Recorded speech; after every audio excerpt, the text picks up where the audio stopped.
اذا الشمس کورت، یہ سورۃ الشمس ہے۔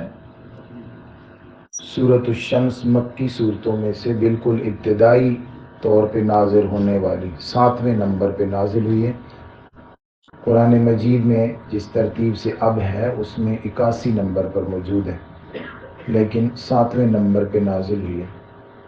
بالکل ابتدائی دور حضور اقدس صلی اللہ علیہ وآلہ وسلم کا مکی دور،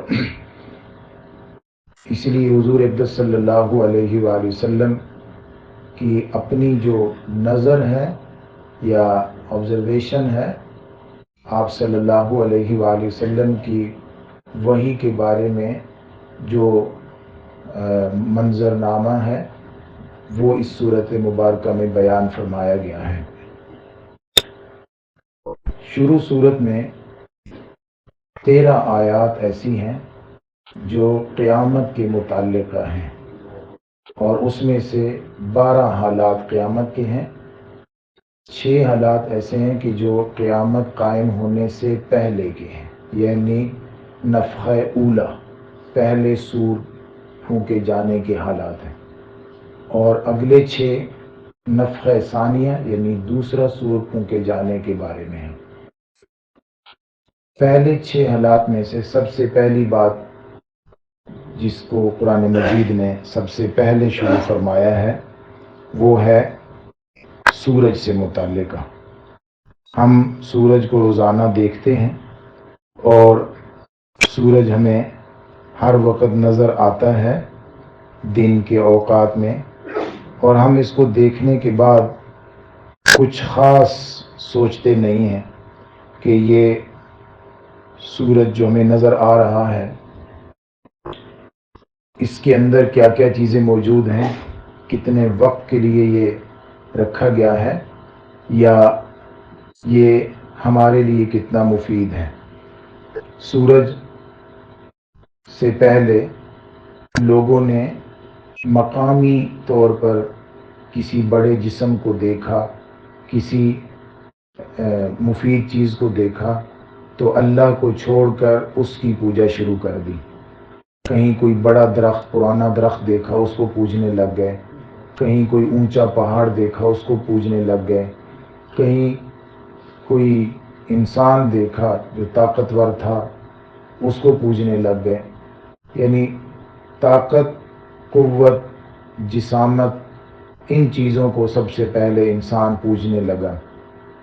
جب انسان کو کچھ پتہ چلا سورج کے بارے میں جو ہر جگہ نظر آتا تھا اور وہ روشنی کا ذریعہ بھی تھا اور وہ حرارت کا ذریعہ بھی تھا، ان چیزوں کو جب انسان نے دیکھا تو انسان ایک عالمی معبود یا ایک ایسا معبود کہ جو ہر جگہ انسان کو نظر آتا ہے، ملتا ہے، اس کو پوجنے کا اس نے سوچا، یعنی سورج کی پرستش، سورج کی پوجا پاٹ۔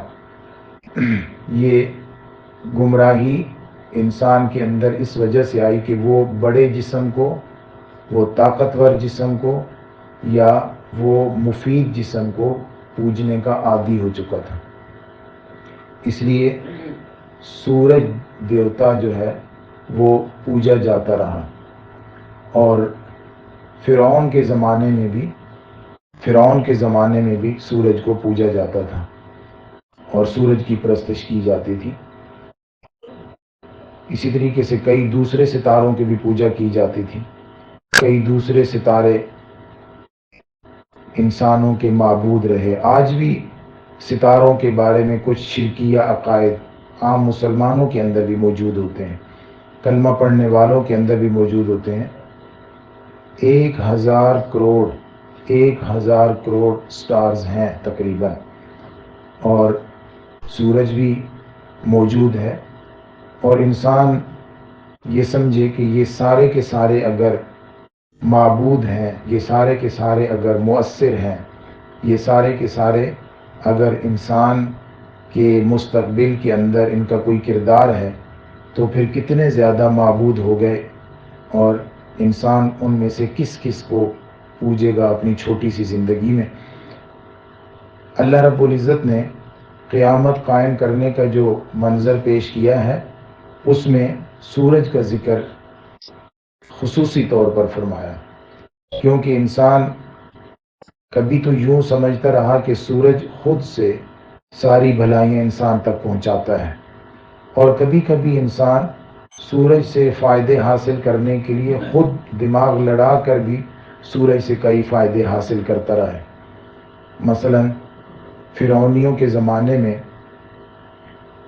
جو ان کے بڑے بڑے محلات ہیں، ان محلات کے اندر کو سورج سے روشن کرنے کے لیے انہوں نے کئی ایسے جسم بنائے تھے، ایسی سطحیں بنائی تھیں جو پالشی سطحیں کہلاتی تھی، جس کے اوپر پالش کی گئی تھی، شیشے کی طرح ان کو چمکایا گیا تھا کہ سورج کی روشنی جب اس سطح پر پڑتی تھی تو اس کی چمک اندر کی طرف جاتی تھی، احرام مصر کے اندر گہرائیوں میں، بڑے ہالوں میں، اندرونی کمروں کے اندر اس کی روشنی پہنچتی تھی۔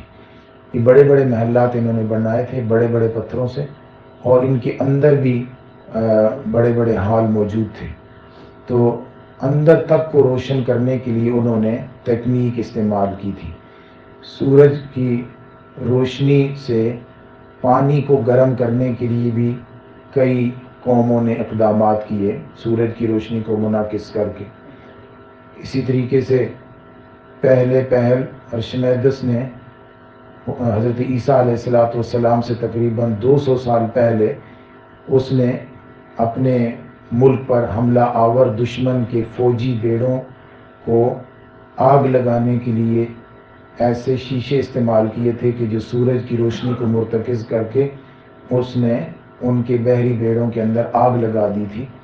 یہ یعنی انسان نے سورج سے دو طریقوں سے فائدے اٹھائے، ایک وہ جو قدرتی طور پر اس کے اندر تھے، اور دوسرا یہ کہ اپنے سائنس کو لڑا کر، اپنی عقل کو لڑا کر اس نے کچھ چیزیں بنا کر سورج سے فائدے حاصل کیے، اور انہی فائدوں کی بنیاد پہ وہ یہ سمجھتا رہا کہ سورج بھی ایک دیوتا ہے، سورج کی پرستش بھی کرتا رہا۔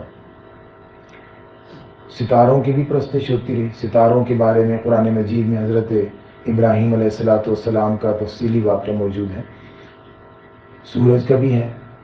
تو سورج انسانی زندگی میں جو رول ادا کرتا ہے، کئی بار سائنس اس کو کسی طریقے سے بیان کرتی ہے اور کئی بار پھر اس کا انکار بھی کر دیتے ہیں۔ مثلا یہ کہ موسمی تبدیلی سورج کی وجہ سے ہوتی ہے یا نہیں، سائنس نے پہلے یہ بتایا کہ موسمی تبدیلی یعنی سردی یا گرمی سورج کی وجہ سے ہوتی ہے۔ آج سائنس اس بات کا انکار کر گئی کہ نہیں، موسمی تبدیلی سورج کی وجہ سے نہیں ہوتی۔ تو تبدیلی کا منبع صرف موسمی تبدیلی یا صرف تبدیلی یعنی دن آ جاتا ہے، رات آ جاتی ہے، یہ بھی ایک تبدیلی ہے، اور یہ کہ سردی آ جاتی ہے، گرمی آ جاتی ہے، یہ بھی ایک تبدیلی ہے۔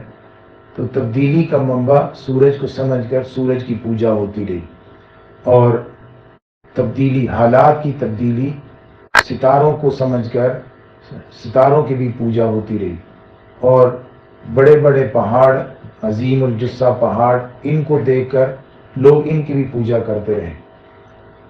حضور اقدس صلی اللہ علیہ وآلہ وسلم کی حدیث مبارکہ میں ہے کہ قیامت سے پہلے سورج اور چاند دونوں کو لپیٹ دیا جائے گا۔ یہاں صرف سورج کا ذکر ہے، اور حدیث مبارکہ میں ساتھ جو ہے وہ چاند کا بھی ذکر ہے، اور ان کے لپیٹنے سے مراد یہ ہے کہ جس نظام کے اندر، جس گلیکسی کے اندر یہ رواں دواں ہیں، اور جس ترتیب سے یہ رواں دواں ہیں، ان کے پورے سسٹم کو ختم کر دیا جائے گا۔ روشنی نہیں دے رہے ہوں گے، گرمی نہیں دے رہے ہوں گے، جس ترتیب سے یہ طلوع اور غروب ہو رہے ہیں، اور جس کشش ثقل کی وجہ سے زمین اور ان کے درمیان ایک نظام چل رہا ہے، اس کو ختم کر دیا جائے گا۔ اور حضور اقدس صلی اللہ علیہ وآلہ وسلم نے یہ بھی فرمایا کہ ان کو لپیٹ کر جہنم میں ڈال دیا جائے گا، اور جہنم میں ڈالنے کی وجہ کیا ہے؟ تاکہ ان کی پوجا کرنے والے لوگوں کو یہ پتہ چل جائے کہ جس کی ہم پوجا کر رہے تھے، جنہیں ہم حاجت روا اور مشکل کشا سمجھ رہے تھے، ان کی اپنی پہنچ یہ ہے کہ وہ بھی ہمارے ساتھ جہنم میں موجود ہیں۔ تو گویا کہ ہمیں یہ بتایا گیا ہے کہ سورج کا کوئی کمال نہیں ہے. سورج اگر روشنی دے رہا ہے تو اس کی روشنی دینے میں اس کا اپنا کوئی کمال نہیں ہے. سورج اگر طلوع اور غروب ہو رہا ہے، دن اور رات بن رہے ہیں، تو اس میں اس کا کوئی اپنا کمال نہیں ہے. آپ یہ مت سمجھیں کہ فصلیں آپ کی سورج کے ارادے سے، سورج کے کرنے سے پکتی ہیں یا تیار ہوتی ہیں. اس میں سورج کا کوئی کردار نہیں ہے. یہ اللہ رب العزت کا بنایا ہوا نظام ہے. یہ سورج تو اس کی ایک چھوٹی سی مخلوق ہے جس کے اندر اللہ رب العزت نے یہ چیزیں رکھی ہیں. آپ نے اگر پوجنا ہے، لا تسجدوا للشمس ولا للقمر واسجدوا للہ الذی خلقہم. ان کو تو اللہ رب العزت ایک دن لپیٹ دیں گے، اور یہ ایسا لپیٹنا جیسے پگڑی کو لپیٹتے ہیں، ایک تہہ دوسری تہہ کے اوپر آ جاتی ہے. سورج کے اندر بھی کئی تہیں ہیں، ہمیں اس کی بہت اندر والی تہہ نظر آ رہی ہوتی ہے. اللہ رب العزت اس کی تہوں کو ایک دوسرے کے اوپر کر دیں گے. اس کے اندر جو آگ لگی ہوئی ہے، جو روشنی ہے، یہ ختم ہو جائے گی. تو پتہ چلتا ہے کہ سورج کا اپنا کوئی کمال نہیں ہے، اس کو پیدا کرنے والے کا کمال ہے. لہٰذا اگر کوئی چیز ہمیں سورج کو پوجنے پر ابھارتی ہے تو وہ ابھارے ہمیں اس کو پیدا کرنے والے کی عبادت پر، کہ اس کو پوجیں. وہ با کمال ہے. اللہ رب العزت ہمیں اپنی صفات اور کمالات سمجھنے کی توفیق